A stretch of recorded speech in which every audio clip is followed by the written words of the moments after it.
আসসালামু আলাইকুম। Fibre online স্কুলের পক্ষ থেকে সবাইকে আন্তরিক সালাম শুভেচ্ছা। তো আজ থেকে আমরা শুরু করছি আমাদের HTML5 এর সিরিজ টিউটোরিয়াল। এই সিরিজ টিউটোরিয়ালটি আমি তৈরি করব এই যে আপনারা দেখতে পাচ্ছেন SW3 স্কুলের অফিসিয়াল সাইটটিতে আছি এবং এই অফিসিয়াল সাইটটিতে এই প্রত্যেকটা বিষয় নিয়ে আমরা আলোচনা করব স্টেপ বাই স্টেপ। এবং আমরা মূলত W3 স্কুলকেই ফলো করব, মানে তাদের প্রত্যেকটা যে home, introduction, editor, basic, elements, attribute, heading, paragraphs, এগুলো প্রত্যেকটা আমরা একটা একটা করে ক্লাস হিসাবে বোঝার চেষ্টা করব। যদিও একটা করে ক্লাস মনে হয় না প্রয়োজন আছে, কিন্তু তারপরেও আপনাদের ডিপলি আমরা আলোচনা করব যাতে বিষয়গুলো HTML সম্পর্কে একটা পূর্ণাঙ্গ ধারণা পান। এরপরে আমরা যেগুলো শিখবো সেটা হলো CSS, জাভাস্ক্রিপ্ট, PHP এবং মাইস্কেল। এখন এই পর্যন্ত আমি এই কয়টা টিউটোরিয়াল এই কয়টার উপরে আমি সিরিজ টিউটোরিয়াল করবো ইনশাল্লাহ। তো আজকে আমরা শুরু করবো HTML5 দিয়ে, HTML যেটা আপডেট ভার্সন।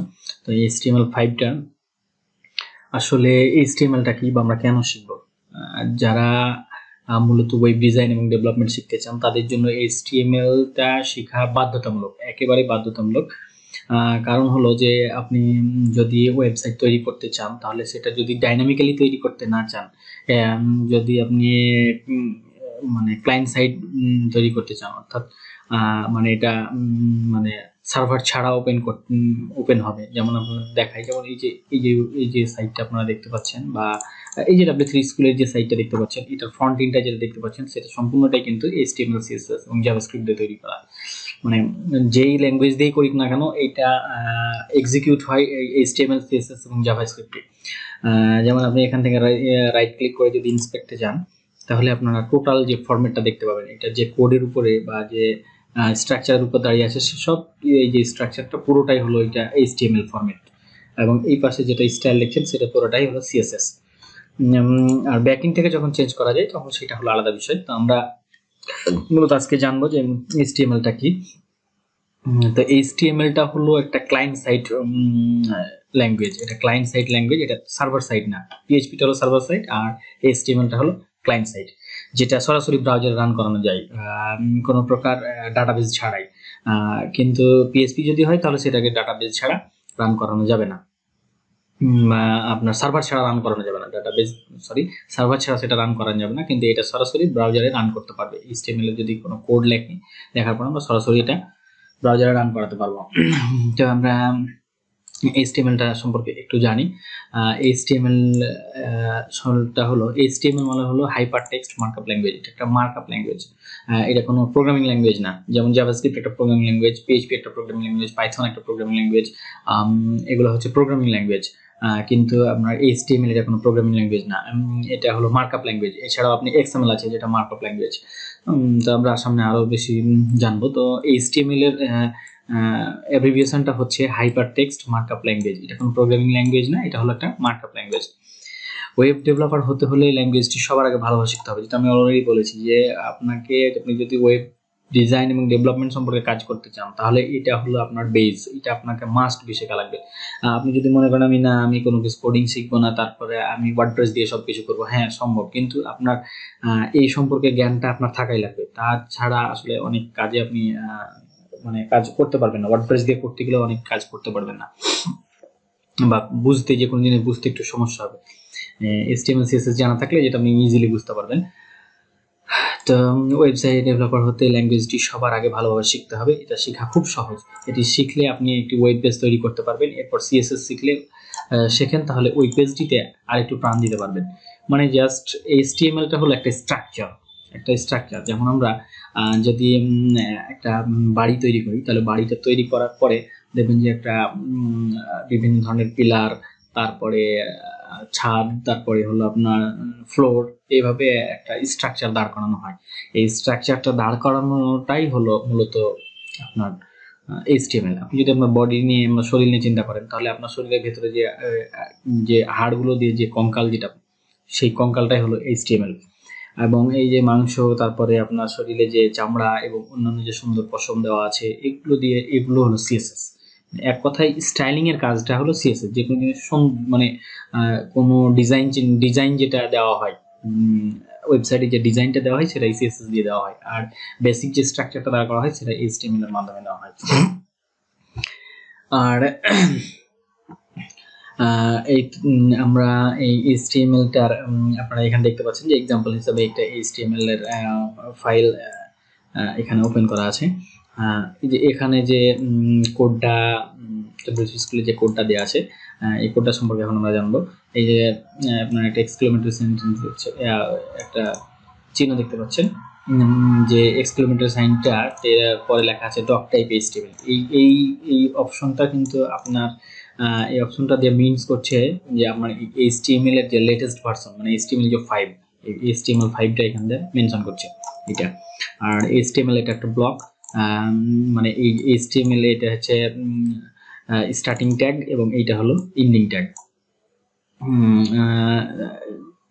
আর এই যে হেডের এটা হলো স্টার্টিং ট্যাগ, এটা হলো এন্ডিং ট্যাগ। আপনারা ভালো করে যদি আপনি নিজেদের শরীরের দিকে তাকান তাহলে দেখবেন যে আমাদের এই যে হেড হলো আমাদের মাথা হচ্ছে সবার উপরে থাকে, তারপরে আমাদের বডি থাকে, তারপরে এখানে ফুটার থাকে, এখানেও ফুটার আছে। আমরা পরবর্তীতে যখন কাজ করবো তখন এটা দেখতে পাবো, এখানে যদিও দেওয়া নাই কিন্তু তারপরেও এটা হেডার, বডি এবং ফুটার, এই তিনটা স্পেশাল পার্ট।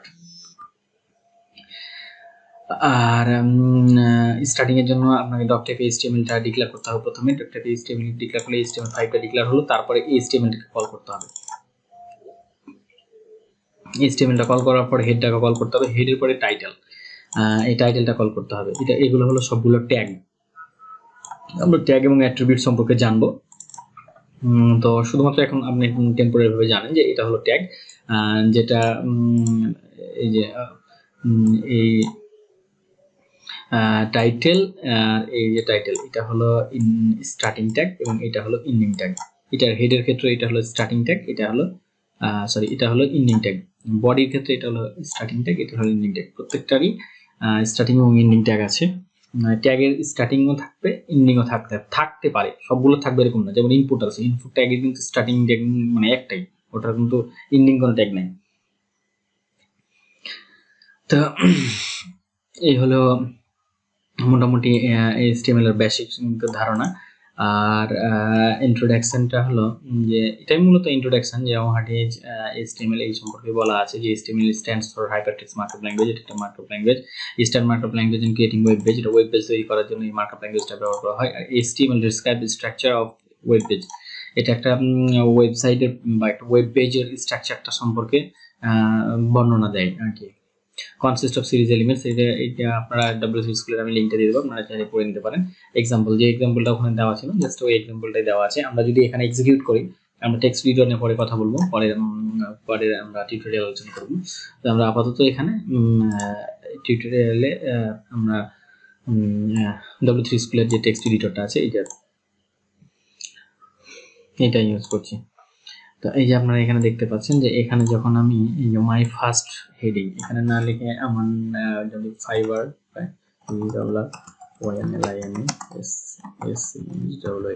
অনলাইন স্কুল এইটা লিখি, লেখার পরে যদি আমি এটা এক্সিকিউট করি, মানে রান করলে দেখবেন এখানে সুন্দরভাবে দেখা যাচ্ছে। তার মানে কি, এইখানে এই যে এই ট্যাগটা থেকে এই ট্যাগটা থেকে এইখানে এটা এক্সিকিউট হচ্ছে। তার মানে এটা হলো বডি, এই যে অংশটা দেখতে পাচ্ছেন এটা হলো পুরোটাই হলো বডি। এবং এখানে যদি ফুটারটা আমি দেই বডির পরে, বডির ভিতরে,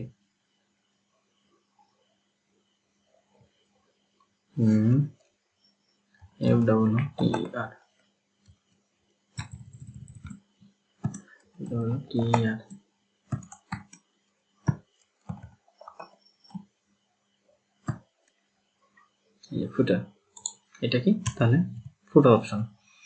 এটা হেড, এটা হেডের ভিতরে বডি এবং বডির ভিতরে সব নিচে যেটা থাকবে, সব নিচে সবসময় ফুটারটা সবসময় নিচে থাকবে।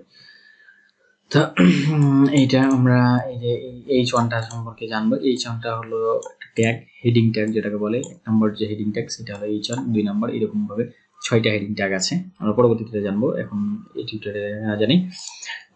তো এইটা হলো বেসিক স্ট্রাকচার, এই স্ট্রাকচারটা আপনারা ফলো করবেন। তো আমরা আজকে যেহেতু প্রথম দিন, প্রথম ইন্ট্রোডাকশন, সেহেতু আমরা টেক্সট এডিটর নিয়ে আলোচনা করার পরে আমরা মূলত কোডগুলোকে রান করবো আমাদের ব্রাউজারে।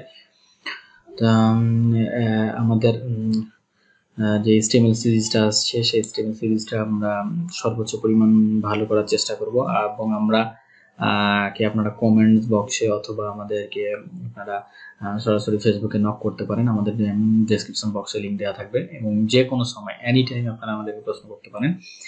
আমি পার্সোনালি আপনাদের প্রশ্নের অ্যান্সার দেওয়ার চেষ্টা করব আমার অবস্থান থেকে সর্বোচ্চ পরিমাণ। তো মূলত এটুকুই, যেহেতু মানে ইন্ট্রোডাকশনে তেমন কিছু নাই, তাহলে মোটামুটি এই যে 2-3টা টপিকস, একটা হলো HTML মানে হলো হাইপার টেক্সট মার্কআপ ল্যাঙ্গুয়েজ। এটা কোনো প্রোগ্রামিং ল্যাঙ্গুয়েজ না, আমি কিন্তু ভালোভাবে বলছি, এই জিনিসটা মাথায় নেন। এটা কিন্তু কোনো প্রোগ্রামিং ল্যাঙ্গুয়েজ না, এটা হচ্ছে মার্কআপ ল্যাঙ্গুয়েজ। এটা HTML দিয়ে একটা যে কোনো ওয়েব পেজের একটা স্ট্রাকচার দাঁড় করানো যায়, মানে একটা বেসিক যে স্ট্রাকচার, সেই স্ট্রাকচারটা দাঁড় করানোর জন্য এটাকে ব্যবহার করা হয়। আর এটা লেখার জন্য বেসিক যে ফর্মুলাটা ফলো করতে হয় সেটা হলো ডক টাইপ HTML দেয়, HTML5টাকে আমরা কল করি, তারপরে HTML ট্যাগটা দিতে হয়, HTML এর পরে হেড ট্যাগ, হেড ট্যাগের পরে টাইটেল ট্যাগ, টাইটেল ট্যাগের পরে আবার হেডটা ক্লোজ করতে হয়, হেডটা ক্লোজ করার পর বডি ট্যাগ শুরু হয়, বডি ট্যাগ শুরু হওয়ার পর বডি ট্যাগ ক্লোজ করতে হয়, তারপরে HTML ট্যাগ ক্লোজ। HTML ট্যাগের ভিতরে টোটালটা থাকবে, HTML ট্যাগের ভিতরে টোটালটা থাকবে, হেড, বডি এবং ফুটার যা আছে এভরিথিং সবকিছু আমরা এই HTML ট্যাগের ভিতরে থাকবে। তো আজকের এই টিউটোরিয়ালে ইন্ট্রোডাকশন টিউটোরিয়ালটাতে এবং প্রথম টিউটোরিয়াল যেহেতু প্রথম ক্লাস, সেহেতু আজকে আপাতত এতটুকুই। আমরা পরবর্তীতে টেক্সট এডিটর নিয়ে আলোচনা করবো এবং HTML বেসিক কিছু বিষয়গুলো নিয়ে আমরা আলোচনা করবো এবং কোডগুলোকে রান করবো আমাদের টেক্সট এডিটরে। ধন্যবাদ সবাইকে। যদি আপনারা আমার চ্যানেলে নতুন হন তাহলে অবশ্যই সাবস্ক্রাইব করবেন, সাবস্ক্রাইব করতে ভুলবেন না, পাশে থাকা বেল বাটনটি ক্লিক করে রাখবেন, যাতে যখন কোনো নতুন আমি ভিডিও টিউটোরিয়াল দিই বা যদি নতুন ভিডিও দিই তাহলে আপনারা সাথে সাথে পেয়ে যান। এছাড়াও আমি ফাইবারের যে সাকসেসগুলো আছে মাঝে মধ্যে আমার সেগুলো আপলোড করতেই থাকবো। আমার রিসেন্টলি বেশ কিছু কাজ চলছে, তো আমি ব্যস্ততার মাঝে আছি, তারপরও আমি এই টিউটোরিয়ালটা করতে যাচ্ছি, কারণ আমার আসলে আমি যদি শেখানোর চেষ্টা করি, হ্যাঁ আমার ভুল হতে পারে, আমি যদি শিখাই তাহলে সেখান থেকে আমাকে আপনি কমেন্ট বক্সে বলবেন যে ভাই এইটুকু ভুল হয়েছে, তাহলে আমি সেটা রিকভার করার চেষ্টা করবো আমার অবস্থান থেকে সর্বোচ্চ পরিমাণ।